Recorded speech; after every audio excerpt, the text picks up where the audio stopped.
Bonjour à tous. Donc, effectivement, l'Arcasial est l'association des fabricants de compléments et fournisseurs d'additifs et ingrédients fonctionnels pour l'alimentation animale. Donc, concrètement, on représente en France les fabricants d'aliments complémentaires pour animaux de rente. Donc, on va trouver les aliments minéraux, les aliments liquides menacés, les aliments diététiques et autres spécialités nutritionnelles, les pré-mélanges d'additifs et également donc, les fournisseurs d'additifs en France, fabricants ou importateurs, fournisseurs d'additifs. Donc, effectivement, à l'Arcasial, on est très intéressé par le sujet des produits à base de plantes. On a aussi bien donc, des fournisseurs de ces produits qui sont dans nos adhérents que des utilisateurs de ces produits-là.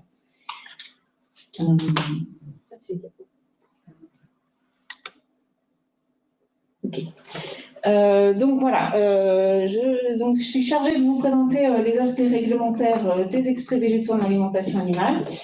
Donc c'est effectivement un sujet assez complexe. Je vais essayer de vous présenter au mieux, de résumer au mieux dans cette présentation.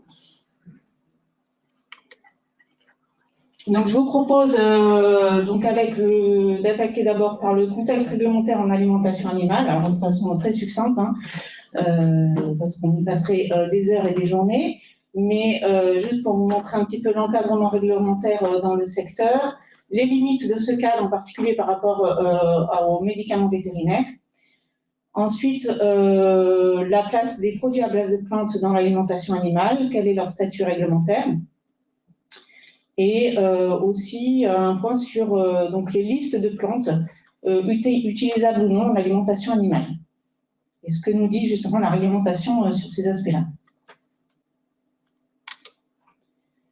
Donc le message important au niveau réglementaire, c'est que l'alimentation animale est un secteur très encadré, ça je ne vous l'apprendrai pas. Il y a beaucoup de textes réglementaires, surtout au niveau européen. Donc, un premier texte qui est le règlement 178/2002, qui est la Food Law, qu'on appelle la Food Law, qui encadre non seulement l'alimentation animale, mais aussi l'alimentation humaine, et qui décrit les principes généraux de la législation alimentaire en termes de sécurité, de traçabilité et de responsabilité des opérateurs. Donc, l'alimentation animale, dépend de ce texte, bien sûr. Ensuite, il y a le texte, le règlement 183/2005, qui est le règlement hygiène, là, qui est spécifique de l'alimentation animale, donc avec les exigences en matière d'hygiène d'HACCP, donc pour les fabricants d'aliments pour animaux, et également obligation d'enregistrement agrément des opérateurs du secteur de l'alimentation animale.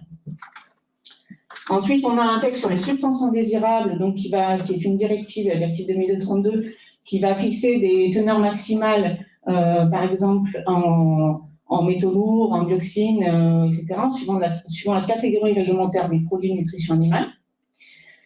Et puis, on a des textes après, donc un peu plus pratico-pratiques, on va dire, avec des textes sur la mise sur le marché et l'étiquetage des produits.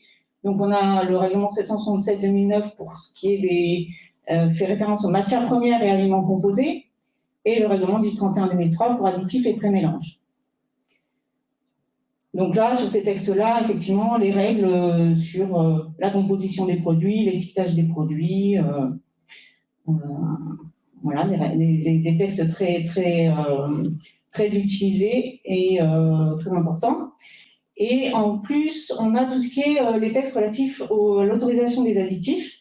Donc, on a un règlement 429/2008 qui va nous expliquer, en fait, qu'est-ce qu'il faut mettre dans un dossier d'autorisation d'additifs, puisque tous les additifs ne peuvent être utilisés que s'ils sont évalués et autorisés par un règlement d'autorisation spécifique. Donc là, ce texte va nous expliquer qu'est-ce qu'il faut mettre dans un dossier d'autorisation pour que l'additif soit évalué par l'EFSA, et ensuite, chaque additif aura un règlement d'autorisation pour sa mise sur le marché.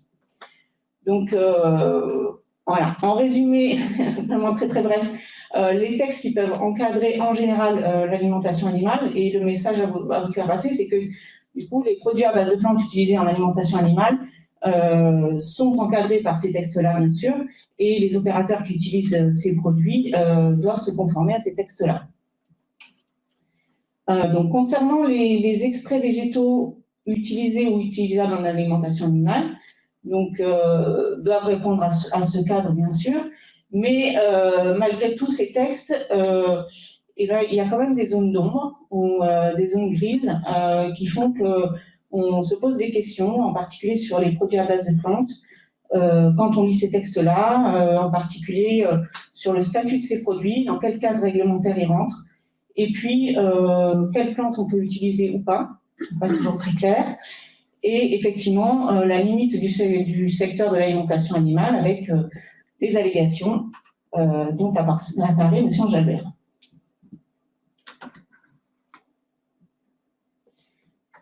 Donc là, ce n'est pas un texte réglementaire, mais c'est quand même une notion importante à prendre en considération.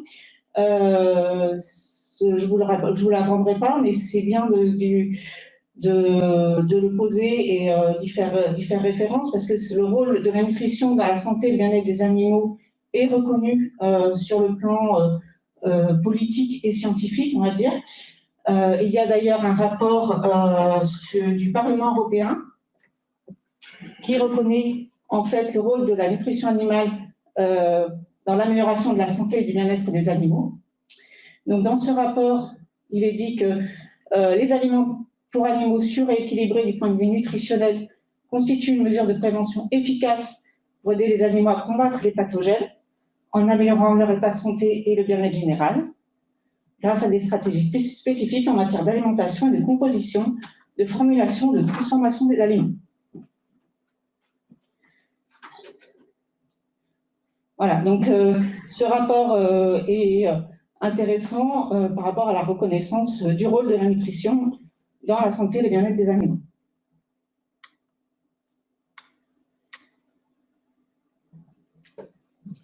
Par rapport aux allégations, donc la limite du cadre réglementaire, excusez-moi, j'ai un problème de souffle. Donc, effectivement, le cadre réglementaire de la nutrition animale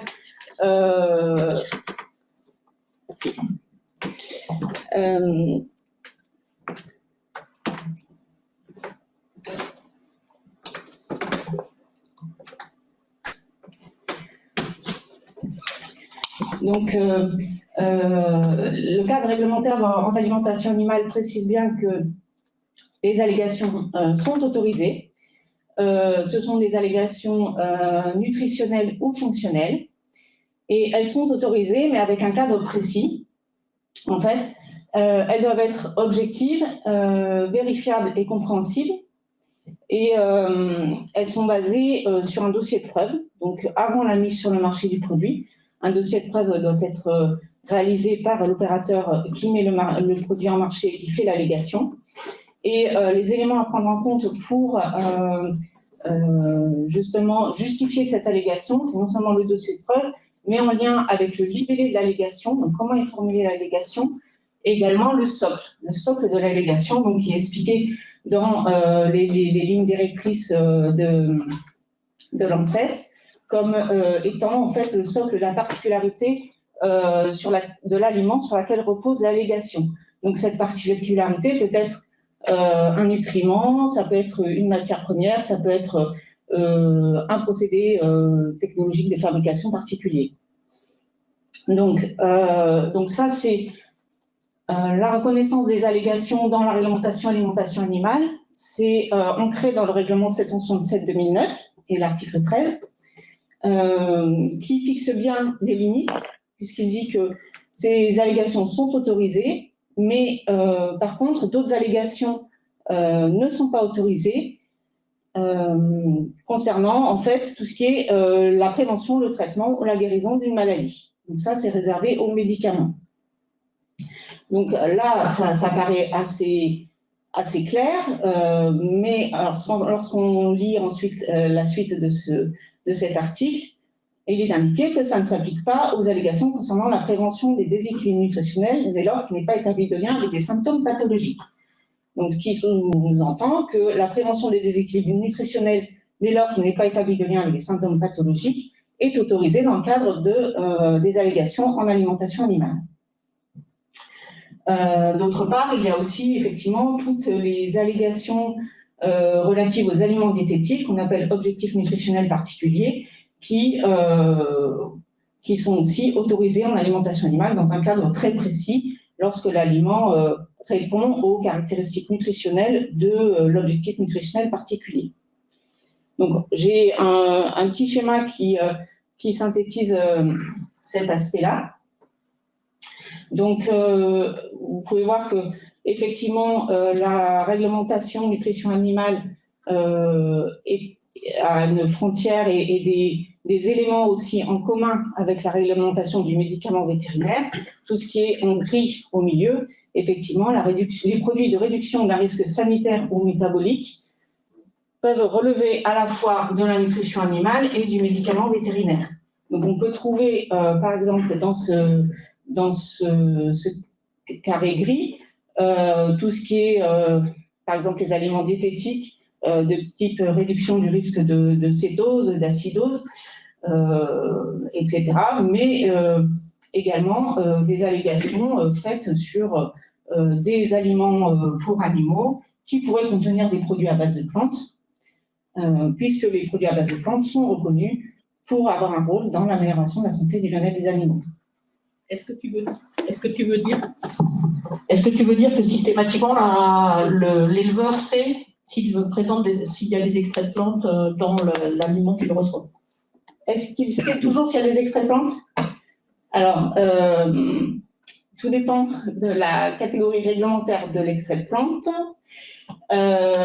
Donc, si c'est une matière première, il y aura un étiquetage de l'aliment avec la liste des matières premières. Donc, effectivement, ça apparaîtra.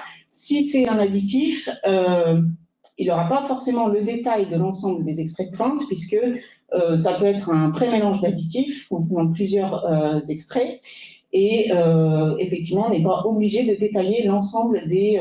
on peut mettre mélange de substances aromatiques, on n'est pas obligé de détailler l'ensemble des additifs contenus dans le pré-mélange. Sauf cas particulier, s'il dépasse une certaine teneur, etc. Mais voilà.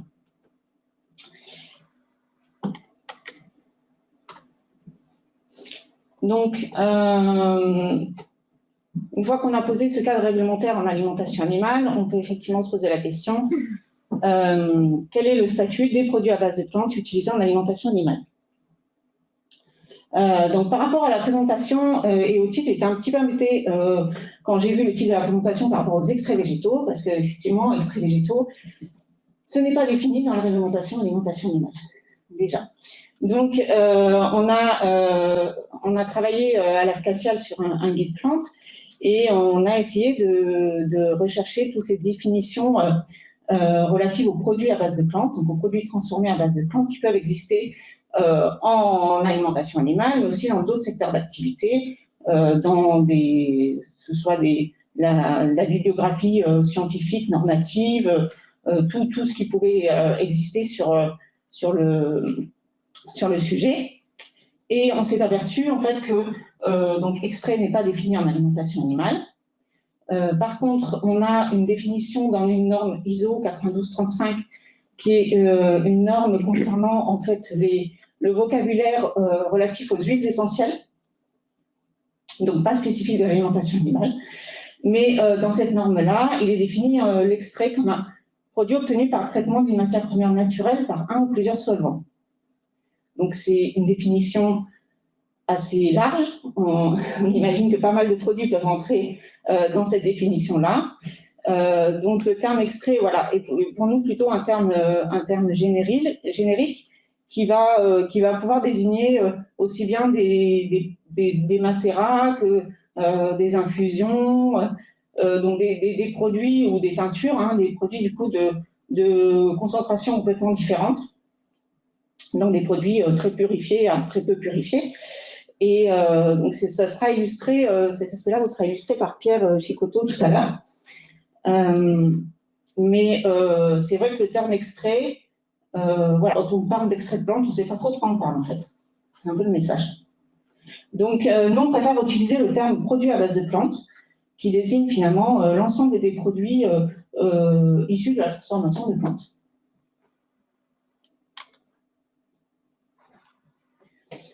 Donc, pour être utilisable en alimentation animale, un produit à base de plantes doit avoir un statut réglementaire défini dans la réglementation d'alimentation animale. Donc, ça doit être soit une matière première, soit un additif, soit le mélange de matières premières et ou d'additifs.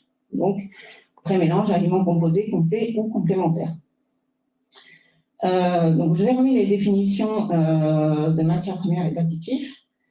Donc, c'est issu du règlement 767-2009 et du règlement 1031-2003.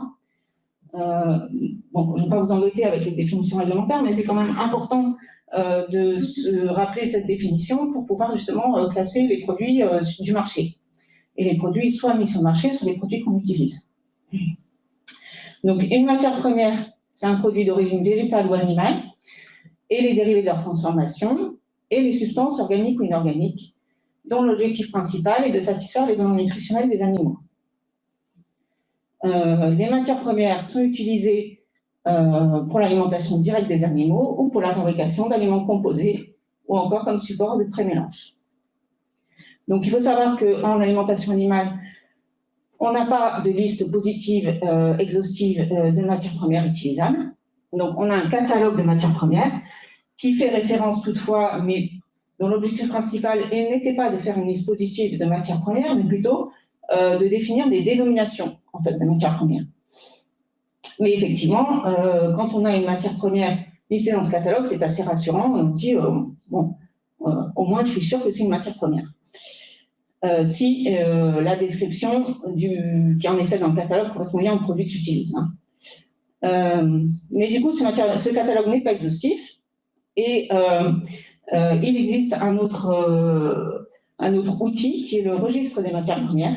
Donc ça, c'est un registre sur Internet et en fait, par rapport à ça, c'est qu'un metteur en marché est obligé de notifier dans le registre toute matière première qui n'est pas inscrite au catalogue. Mais ça ne veut pas dire que le produit notifié est forcément une matière première. Et donc, personne ne va vérifier que la matière première, le produit notifié a bien le statut réglementaire de matière première. Voilà. C'est à la charge de l'opérateur de faire cette notification, il n'y a pas de contrôle réglementaire. Ensuite, on a les additifs. Donc là, la définition réglementaire, ce sont des substances, micro-organismes ou préparations qui sont ajoutées aux aliments pour animaux ou à l'eau pour remplir notamment une ou plusieurs des fonctions. Alors, ce sont les fonctions listées dans le règlement 1031-2003 qui ne sont que les catégories d'additifs réglementaires. Donc, on va avoir des fonctions technologiques, des fonctions sensorielles, nutritionnelles ou zootechniques.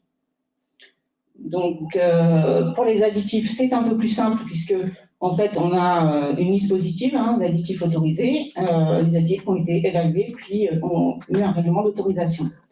Donc là, si la matière première si le produit à base de plantes est listé dans le registre des additifs, qui est un registre communautaire, on est assez tranquille, on sait que c'est un additif.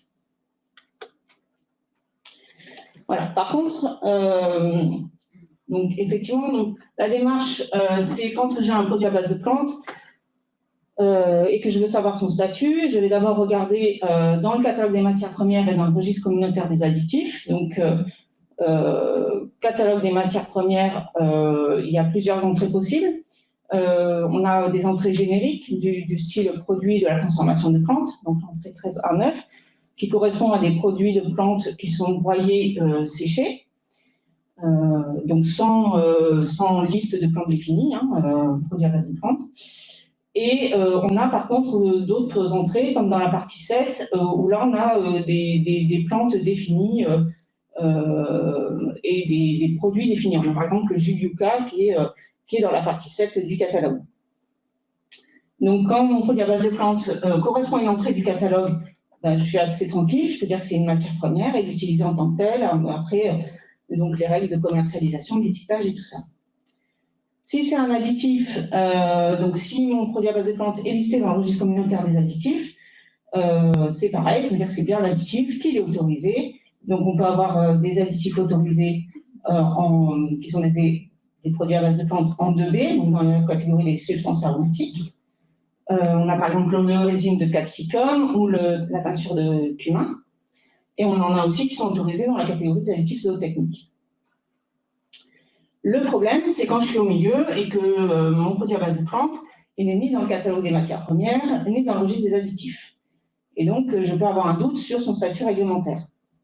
Donc là, on a proposé dans les travaux qu'on a fait à l'AFCASIAL et dans le guide qu'on a réalisé, de lister des critères à prendre en compte pour essayer de classifier mon produit. Et donc, je vous montrerai après sur comment c'est basé, mais ces critères doivent être considérés comme un faisceau d'indices et d'arguments pour le professionnel pour justement pour pouvoir classer son produit et le justifier. Donc, si en appliquant ces critères, je me penche plus vers la matière première, mais il va falloir que j'enregistre ma matière première dans le registre des matières premières, puisqu'elle n'est pas inscrite au catalogue. Et si l'ensemble de ces critères font converger plus vers un additif, et bien à ce moment-là, je ne vais pas pouvoir utiliser cet additif tant qu'il ne sera pas autorisé. Donc, il faudra déposer un dossier d'additif.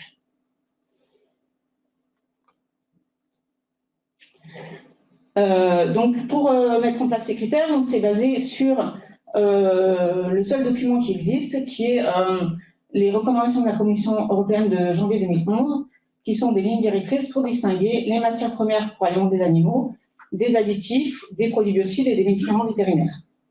Ce document liste 3 critères principaux, la méthode de fabrication et de transformation, la sécurité et le mode d'utilisation, et la fonctionnalité. Donc, on a pris ces critères-là et on a essayé de les appliquer aux produits à base de plantes pour avoir des choses un peu plus précises et pratiques. Donc, on a retenu le critère procédé. Donc, prendre en compte les procédés mis en œuvre pour la fabrication du produit. Est-ce que c'est un procédé complexe ou simple? On n'a pas défini ce qu'était un procédé complexe. Par contre, il y a une liste de procédés qui sont dans le catalogue des matières premières. Et on peut penser aussi que tout va dépendre du nombre de procédés appliqués. Plus on va appliquer de procédés, plus ça va être complexe. Le deuxième critère, c'est les types d'apports. Quel type d'apport nutritionnel? Est-ce que des apports nutritionnels variés? Le niveau de caractérisation, de purification, de standardisation. C'est-à-dire, plus mon produit est caractérisé, purifié, standardisé, plus je vais aller vers l'additif. Moins mon produit est caractérisé et standardisé, plus je vais aller vers la matière première. Et puis, le troisième critère, c'est l'usage et la présentation. Donc, mode de présentation, dénomination, destination, mode d'emploi, quantité utilisée, fonctionnalité. Donc, ça rejoint un petit peu tout ce qui est allégation, fonctionnalité, additif. Et puis, quantité utilisée aussi, une matière première va être utilisée la plupart du temps en plus grande quantité qu'un additif. Et la fonctionnalité, est-ce que c'est une fonctionnalité du règlement additif ou pas?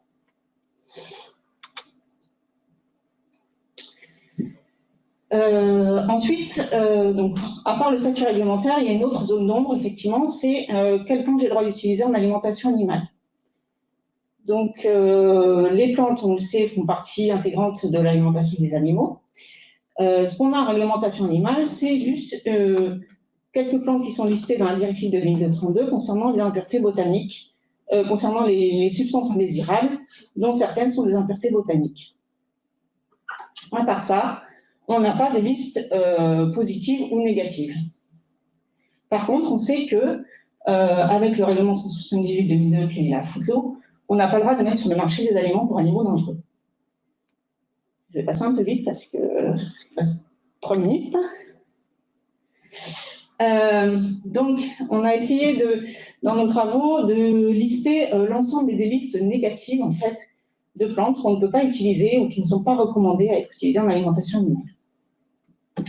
Donc, on a des plantes toxiques listées dans l'alimentation humaine.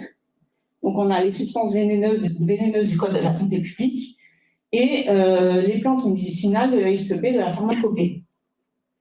Donc, on a extrapolé en se disant que ces plantes non utilisables en alimentation animale, humaine, ne seront pas non plus utilisables en alimentation animale. Ensuite, on a listé effectivement les risques de dopage, donc avec les plantes reconnues comme dopantes, et là aussi, pas vraiment de liste exhaustive ou enfin des listes qui bougent régulièrement. Donc, nécessité de se mettre à jour. Et enfin, on a les plantes médicinales de la liste A de la pharmacopée. Donc, c'est les plantes qui ne sont pas toxiques, mais certaines de ces plantes donc, sont reconnues pour un usage alimentaire en alimentation humaine. Ça veut dire qu'elles sont libérées du monopole du pharmacien. Elles peuvent être utilisées pour d'autres usages que de la pharmacie. Donc, elles sont utilisables en alimentation humaine. Et donc, nous, on a considéré que, par extrapolation, elles étaient aussi utilisables en alimentation animale. De même, on a des plantes utilisables dans les compléments alimentaires en alimentation humaine, avec une liste des GCCRF ou un arrêt des plantes. De même, on a considéré que, comme ces plantes-là étaient libérées du monopole pharmaceutique en alimentation humaine, elles étaient aussi utilisables en alimentation animale.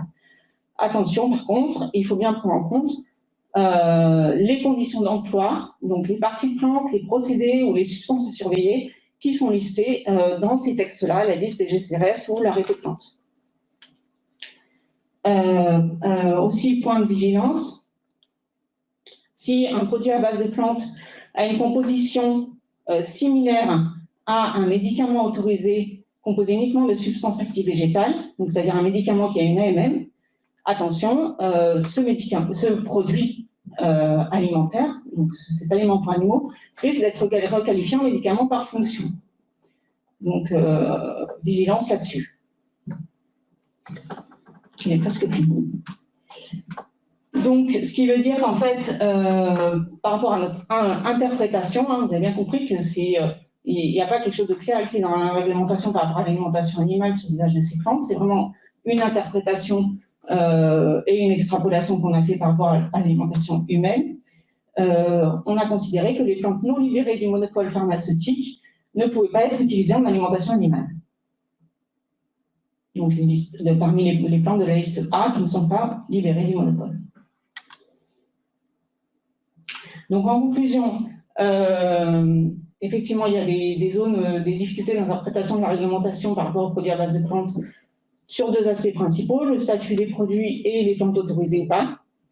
Donc, nous, on a travaillé sur la meilleure connaissance des produits et des procédés des produits à base de plantes, en se disant que si on savait vraiment de quoi on parlait, de quels produits on parlait, quels procédés avaient été appliqués, on pouvait mieux caractériser les produits et donc mieux les classer réglementairement, donc mieux les utiliser dans de meilleures conditions. Et tout ceci est résumé dans notre guide qui est sorti il y a 15 jours à peu près pour nos adhérents et qui sera disponible largement pour tout le monde gratuitement.